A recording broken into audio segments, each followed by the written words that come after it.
All right, we want to introduce you right now to Paula Levick, and Paula here at Fairton Christian Center. Of course, the Vacation Bible School is just wrapping up today with the picnic. But one of the things that you've also been real active in here at Fairton, if I'm not mistaken, is the Super Church, right? Yes. I've been helping Rachel out with Super Church for the last couple weeks, so it's been great. Now, how did the Lord start to put it on your heart to get involved with Super Church, get involved with the Vacation Bible School? How did you kind of get into the mix of all this stuff?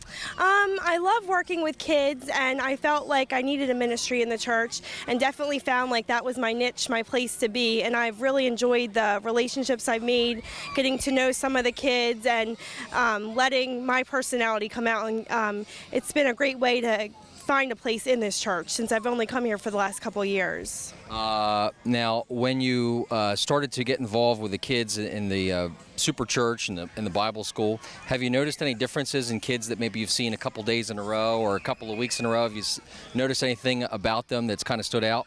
I've noticed that the shy kids have started coming out of their shells, raising their hands. I've noticed kids, even the more quiet ones, they've started to build relationships. You see kids that start to kind of group together and sit next to each other, and they just seem like they're really having a lot of fun and enjoying themselves, which is great to see. Now, this is a question that you probably can relate to really well because of something you just said, but how important is it when a family finds a church that they get involved in activities besides just coming to church on Sunday mornings or Wednesdays, but getting involved in things like this? How important is that with your walk and being engraved in the church?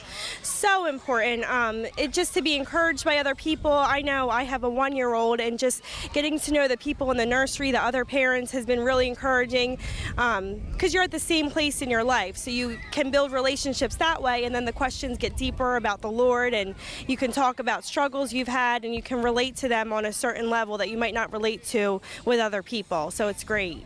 Now, have you always been a Christian, Paul, or was there a day years ago where you decided to change your life and give your heart to the Lord?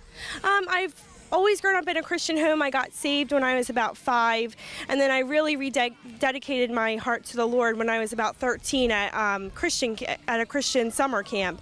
And since then, that really changed me and really set me on fire and made me want to get more involved in ministry. You know, it's funny you mentioned the summer camps, because I can remember I went to Delanco camp, and I went to, there was one in I was raised in the Nazarene church, but there was one called Northeast in Maryland. Mm-hmm. But I have so many memories, especially of Delanco, because that was the last one I attended, of a church camp, you know, when they had the altar calls, when you had a chance to bond with the kids. That stuff just makes all the difference in the world. I look back at that stuff and I have just such fond memories. Oh yeah, it sticks with you forever. I know my memories of camp have stuck with me since then, and I want to build those memories for children, especially being involved with them in the church, and hope that they'll look back and take a positive experience from it and know that there were people there for them from when they were really young. I just want to say this. I said it to Rachel. I'll say it to you, how blessed we are as parents to have people like you working with our kids, and how wonderful it is that the Lord's put it on your hearts to do things with the kids, because without that,